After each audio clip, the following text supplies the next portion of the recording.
What's up guys, Jeff Cavalier, ATHLEAN-X.com. We continue our perfect workout series here today, this time the perfect home workout. And this one I have to say is definitely by popular demand. Actually, it's out of necessity. You see, a lot of us have been affected by the recent coronavirus pandemic, and we're restricted to home workouts. We're not even allowed out of our own houses. We're certainly not allowed in the gym. What can we do? Well, we don't have to let the gains go by the wayside. As a matter of fact, guys, I wanted to make sure I put something together for you that you can use to continue to keep the gains coming. And I put together this home workout that's actually going to require zero equipment. You're going to be able to do this no matter what level of ability you're at. I'm actually including both a beginner version and a more advanced version. And I'm going to give you not just a single workout. I'm giving you a complete total body workout scheme that will tell you exactly what to do for as long as it is that you're actually not going to be able to get to the gym.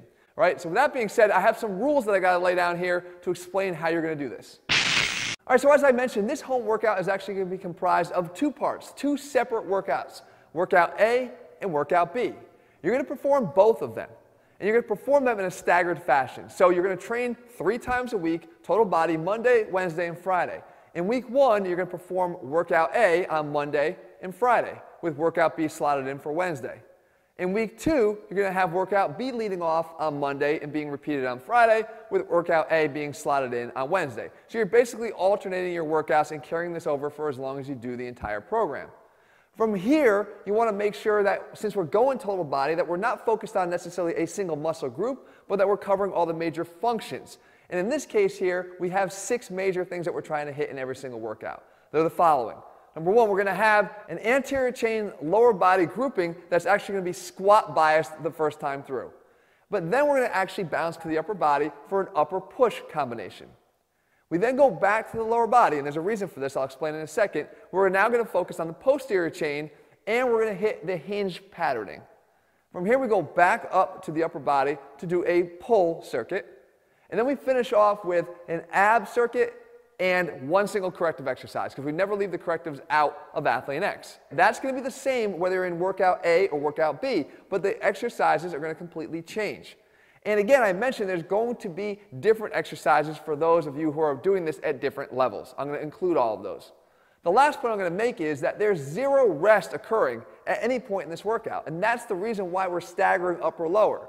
And not just that, we're actually not going to require you to rest between the exercises of the individual combinations. You're going to perform every single one of these exercises individually for a minute. If you can't do it for the entire minute, that's okay. You can simply stop, rest, pause, get back in on the action again, and try to complete out the rest of the minute. Ideally, as you get stronger at this and better, you're going to be able to complete the entire minute for every single exercise. The exercises are staggered and structured in such a way that it should allow you to continue to perform even though you're fatigued from the exercises before that. That is one of the best ways that you can train body weight. When you realize that because of the way you can mechanically set up your exercises, you can continue to perform, it gives you the chance to actually train to a point of progressive overload where others would stop at a single point on a single exercise. This is where I think the power of this workout comes in.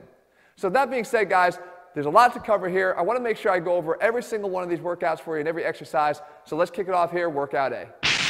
All right, so workout A here is comprised of those 6 major groupings like I mentioned, and don't worry about having to memorize them or the individual exercises. I'm going to do as I always do for you. I'm going to put them all together and lay them out in a workout format for you at the end of this video. But let's take a look right here at the first combination. It was that anterior chain squat focused lower body circuit. Starting off with this exercise, it's the alternating single leg box squat. Now look, if you're at a more advanced level, you're going to perform this from a lower box. If you have to do this at a more intermediate or beginner level, you can simply raise the box. Now again, this box can be anything. It could be a bed, it could be a couch, any surface that you can get yourself down to. We move on here to something called the 1.5 bottomed out squats. And we talked about in other videos the benefit of working in that bottom range of the squat, in that parallel to below parallel range, to strengthen that portion, which is oftentimes the weakest area of the squat. We can do that here again regardless of what level we're at. We take this for the entire minute. Again, if you have to rest, pause, you can do that. From here we then go in and we finish out this circuit, which your legs will probably be pretty fried at this point, with a simple jump squat. And again, this can be pretty taxing at this point. With other bodyweight workouts, if you had just stopped at the first exercise, or even if you attempted to take that by itself to failure, you could be doing it for a really long period of time. But when you stack them together like this, the cumulative fatigue becomes something that is able to be progressive and overloaded, and that's where the real benefit comes from. So after these exercises, again, there's no rest in between them, we go right into the next grouping, and in this case, it's our upper push. And right off the bat here, we start with a handstand push-up, a shoulder-dominated, very difficult exercise. That being said, if you can't do this, you then simply just do something like this, the power push-away. It's still working the shoulders. It doesn't require as much of your own body weight that you have to lift off the ground, but it's still going to get the job done. You move on from here to the next exercise, which is a rotational push-up, a little bit more of a chest bias. And with the rotation, I've mentioned this before, you get that little added relative adduction at the chest to really try to hit the chest as best as we possibly can. Again, realizing that we have limited numbers of exercises that we're using since we have to cover the entire body. And again, if you can't do this, you can simply drop down to your knees and perform the same movement and get the same benefits at a slightly easier level. And then you wrap it up here with a tricep exercise, this one called the Cobra push-up. And what we're going to do between workouts A and B is just hit the different positions of the long head of the triceps. This one would actually train the long head of the triceps in its more contracted position because you have that elbow straightened out with your arm closer to your body into or close to extension behind your body. We go back now to the lower body, and in this case now we have something here called the alternating heel touch squat. This one here is a posterior chain focused exercise. Just by leaning forward, you shift a lot of the focus on to the glutes to perform the exercise, and you're simply trying to go down, touch both hands to the outsides of your heels, and come back up. At a more beginner level, if you need a little bit of extra assistance, or even just a little bit of a balance assistance, you could do the kickstand variation where you just have one foot out there, bearing maybe about 10 to 15% of your body weight. From here, we move on to the alternating sprinter lunge. Again, by simply leaning forward, we turn a regular lunge that's quad dominant into something that's more posterior chain glute dominant. You alternate back and forth. Both levels, of course, will be able to do this. And then we wrap it up here with one final exercise, the plyo sprinter lunge. So we take the same position here, and now we really want to burn it out. And we see if we can be more explosive. Stay low to the ground here where your glutes are maximally engaged. Again, at the beginner level, if you have to, you can simply make that switch at a much higher elevation. So come up out of the lunge a little bit and then make the switch. We go back to the upper body again, this time upper pull. And in this case, we start off with the pull-up, the classic pull exercise. And again, all you're required to have here is a single pull-up bar in your house to be able to get this done. If pull-ups are too challenging for you, though, you can do this exercise instead. This is called a seated pull-up. And all you got to do is just position your legs as you see me here and lean back. And I've just got literally a single dowel or broomstick across the top of either two couches or two chairs. Again, there's a home workout and there are no excuses. From here, we move on to the next exercise, the human pullover. Again, this is a tough exercise. This is for the more advanced people doing this. It looks a little bit like the Bruce Lee dragon flag, as you see here. But the idea is look at the lats doing the work here. I'm actually trying to pull my body up, not by moving my knees towards my chest, but by pulling my arms into an immovable object. So whatever you're holding on to, the bottom of a couch, the bottom of a bed, whatever it is, you're trying to pull down as hard as you can, and that will actually get your body to rise. So don't think of it as trying to pull your abs up, but more pulling your arms down like a pullover. If you can't do this, the bodyweight equivalent of this is this sliding pull down. And you can see I'm on a sliding surface, a hardwood floor, a tile floor, and I'm just trying to pull my body back up to the top. Allow it to drift out, get that stretch in the lats, and pull back in. And then we finish with the exercise here, the inverted chin curl. Again, back to that same setup that I mentioned before, and the idea here is not just to pull with your back, but actually trying to pull as if you're curling your body up to the bar to really engage the biceps. We finish out with our last two combinations here, the first of which is a core circuit. And the exercises that we choose here start at a lower ab exercise, this one the reverse corkscrew. And you can see here that we're not just getting that engagement of the lower abs, but we're also getting a little bit of bottom-up rotation to get the obliques as well.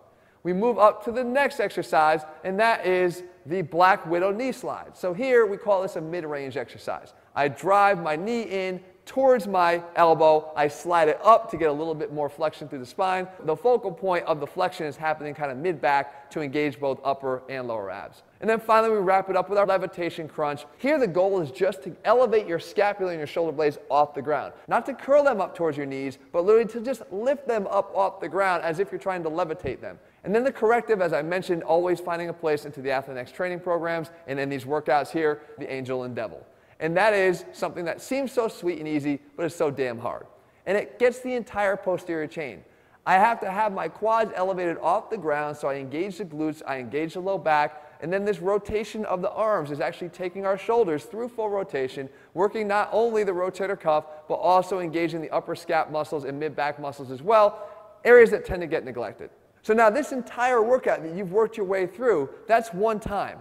Ideally, I want to see you go through it 2 or 3 times. If you go through it 2 times, the workout will take you about 35 minutes or so. If you go through it 3 times, you'll max out at about just over 50 minutes. So no matter what you choose to do, you still got a workout here that's going to take you less than an hour. All right, so with workout A out of the way, now you're going to get that second workout in, that workout B, to be done in an alternating fashion with the first workout. And we start off with an exercise here called the slick floor bridge curl. And again, you can do this on any floor in your house, like a hardwood floor or a tile floor, that you could just allow your socks to slide back and forth.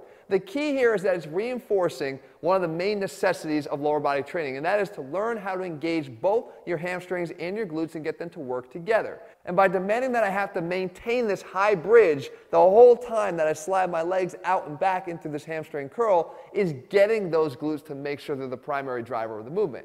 The next exercise is something called a long leg march.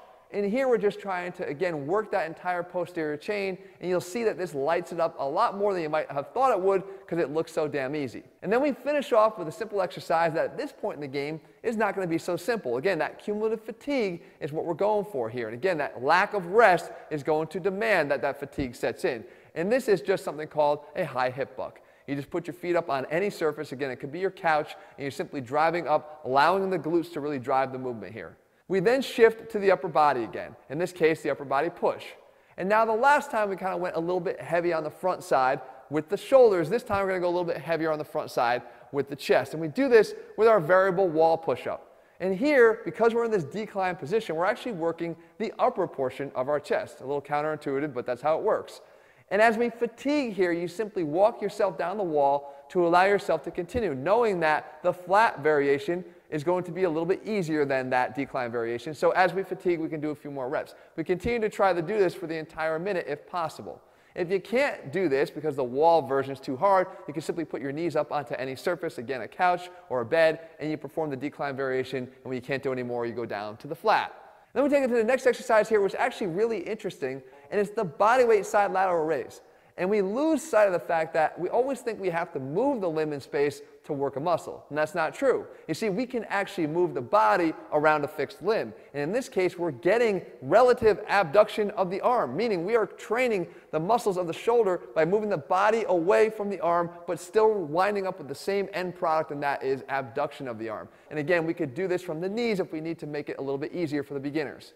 And then we wrap this up again, I mentioned, with the tricep exercise. This time it's going to be more for putting the tricep long head on stretch. It's the bodyweight tricep extension. Again, you choose any surface that's relatively about the height that you see here, and you allow yourself to dip down, dive your head down underneath so you can get more extension of those arms back up overhead. We go back to the lower body again, and this time we're actually going to try to hit the quads, but in more of a lunge bias versus a squat bias. And the first exercise we start off here with is the alternating crossover step up.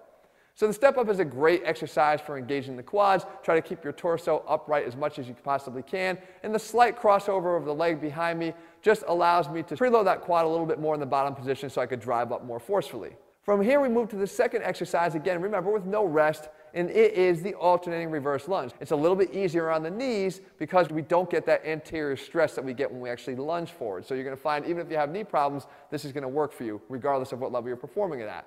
And then we wrap it up here with the split squat jump, a little bit more of an explosive exercise here that tends to be difficult, especially at this point in the game.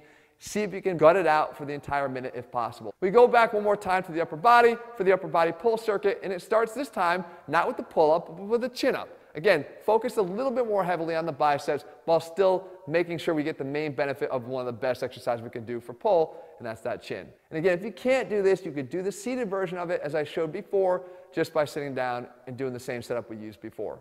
Next, we go to our second exercise here, and it is the inverted row. This is actually an exercise that works its way into a lot of the ATHLEAN-X programs. We're now getting more of a horizontal pull as opposed to a vertical. Again, at this point in the game, it could be a lot more challenging than it would have been if you did it on its own. And then we wrap up with our final exercise here. It's a bodyweight exercise. I just featured it in a recent video. It's called the back widow. You can see every single muscle in the upper back and rear delts get engaged here by this simple looking exercise, but certainly not at this stage of the game. I want you to wrap up with this one. And then we go to our last two circuits, once again a core circuit. And we start with that lower focused exercise, and it's the ab halo. So what you do is you try to lift and create a half a circle at the same time. So lift that pelvis up off the ground, engage the lower abs, and try to create a half circle for a little bit of rotation, and repeat for the entire minute. You move to the next exercise here, which is a V-up tuck. Again, trying to engage both upper and lower by moving both the upper and lower torso together. Finally, we wrap up with one exercise here. It's called the sit-up elbow thrust. You're getting a little bit of extra oblique work, but obviously it's primarily a top-down driven exercise. And then we go and we have our final corrective, and it's one of my favorites. It's the reverse hyperextension here. The idea is to lay again over any stable surface and really drive the lifting of the legs by first contracting the glutes and then allowing the low back to take over from there. So with that, guys, there's your two workouts, workout A and B. I'm going to post them right here for you so you can take those screenshots and make sure that you know exactly what you're doing. Guys, you don't have to leave the gains behind just because you have to leave the gym behind temporarily. I know the situation that a lot of us find ourselves in right now. I want to make sure I did my part to help you guys out and get you something that you could use. I promise you it's going to deliver if you put the effort in. In the meantime, if you're looking for a complete program, we have one. It's bodyweight only. It's called ATHLEAN Zero. It's over at ATHLEAN-X.com. If you found the video helpful and you like the perfect workouts, leave your comments below. Let me know what you want me to cover. I'll do my best to do that for you. And if you haven't already done so, guys, make sure you click subscribe and turn on your notifications so you never miss a new video when we put one out. See you soon.